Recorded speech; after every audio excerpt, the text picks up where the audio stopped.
Hello everyone, this video will cover Module 11. Module 11 is the last module where we're going to be looking at the stories in the Nordic Gods and Heroes book. The next module will be our exam. So we did go through the Norse gods a little bit faster than we did the Greek gods. So this module is kind of our last where we're just looking at the content of the textbook. The next module, you'll actually take the exam over all 4 parts. So that's a lot of reading to do this week, is to finish the book. Part 3 is a little bit shorter. Part 4 kind of goes off on a tangent. So I'll show you what you're going to be doing here. The readings, part 3 and 4, you should hopefully be through part 2 by now. And that's kind of the first half of, and a lot of different stories that have just been loosely tied together. Part 3 is where Loki turns dark, and we get to see the children of Loki. Sometimes students get really confused in this section because the children of Loki feature earlier. So Jormungand is one of Loki's children, and Fenrir, which a lot of students are familiar with, and Hela, and they are also in some of the earlier stories. So don't try to think too hard about the timeline. Otherwise, mostly you're just going to be confused because Jormungand, for example, is Thor's kind of arch enemy, nemesis, if you will. And he fights him earlier in the stories. And so anyway, it's kind of a cyclical time period. We don't necessarily know when things happen. But this is just the part where Loki turns dark and we start the inevitable slide toward Ragnarok. Part 4 then goes off on a tangent, which is loosely tied in, and we get the heroes part of the Nordic gods and heroes story. And basically what happens is one of the Valkyrie from one of the previous stories, Brynhild, is now the kind of one of the key characters here, and we're also following Sigurd, who is one of our heroes, our actual like human heroes, which we don't get a whole lot of those in these stories. And so we are seeing the Sword of the Volsungs and the Twilight of the Gods in this one. You'll notice a lot of similarities between Sigurd and Sigmund, his father, and Brynhild, and all of those characters. You'll see a lot of similarities in their stories with the Lord of the Rings. So if you are a fan of the Lord of the Rings, this is where a lot of Tolkien's ideas came from. It's a little hard to keep their names straight because they're all related and they all start with the same letter. So you may need to like create flashcards for yourself to remember.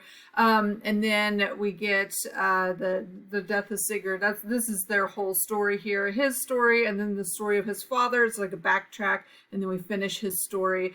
There's a dragon, killing a dragon.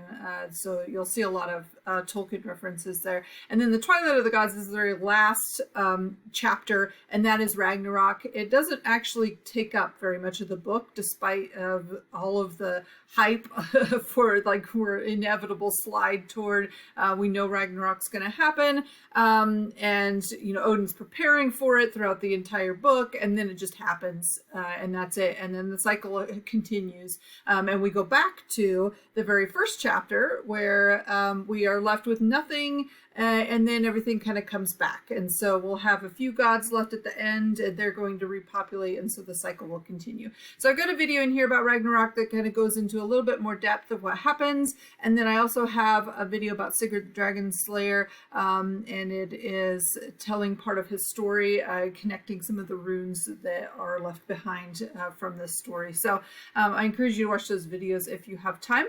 The readings quiz will cover parts 3 and 4, and so I would try to at least skim all of it. I know it's a lot to read, but at least skim through all of it before you start attempting the quiz. Unlike the previous quiz, this one is going to have 20 questions worth 1 point each, so you're going to have a lot more questions to look at. And then the last assignment in this module, and this is kind of just a general writing assignment. We have a couple of these throughout the semester that are essays, but they do give you a chance to get some thoughts written down. This one may take you a little while just because you're going to have to go back through all of the parts. And so you'll need to be able to look through basically the entire book at this point. But it shouldn't take you very much it's not very much writing.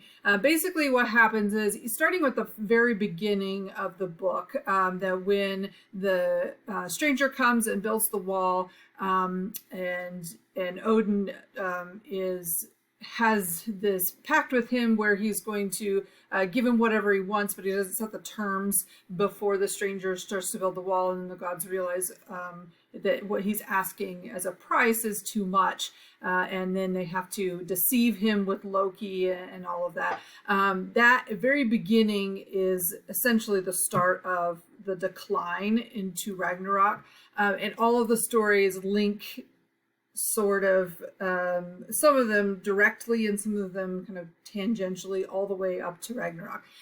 So what I want you to do is essentially come up with as many events in the book that you can, that's basically leading to the killing of the otter, which is in part 2, I think, at the end of part 2, the beginning of part 3, is really where the start of Loki turning dark is, because Loki up to that point is just being more mischievous as a trickster, actually just randomly killing a creature for no other reason other than he wanted to, is the start of his dark side. And so he is then corrupted after that point, and we see that corruption throughout the gods and all the problems that it causes, and then that inevitably leading to the death of the gods. So that is kind of one of the key events.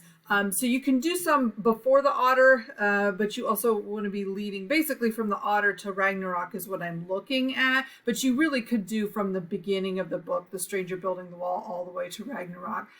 There's a lot, especially with Loki's story, that can be connected together. And so basically I want to list 20 events that happen, and you're just going to go in chronological order, and you're going to explain them as they link one to the next. And that's going to be your file that you submit. Just to be bulleted, it does not need to be in an essay form, and that's what you're going to submit here to this assignment. So basically I'm looking to see, did you understand the story, the whole narrative? So that one will take you a little bit longer. Like I said, it's not as much writing, but it is a lot more thinking and looking through the book and that kind of thing.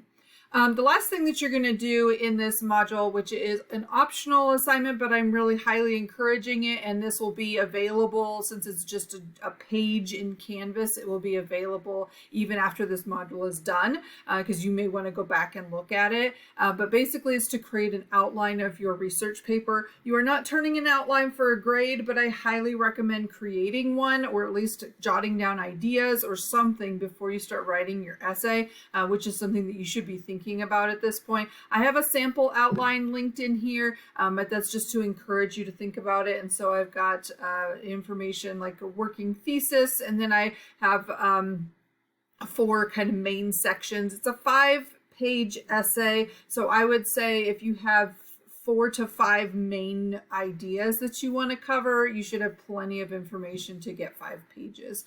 So that's just kind of the start of it. You can also put in works cited entries at this point, although you've already done an annotated bibliography, so that should help. But this is just to start thinking about your research essay. Again, not a required assignment, but highly encouraged. So since this is Module 11 video, we're getting toward the end of the semester. If you have any questions, of course, make sure that you send me an email. If you've stuck with it and you've actually watched this entire video, send me an email, because I really appreciate it when students actually sit down and watch these videos. They do take me a little while, but I feel like students who watch them do so much better in my classes. It's really a good way for me to communicate with students. So if you send me an email, I'll add extra credit to Module 11 work and reward you a little bit for sitting through all this. So have a great week.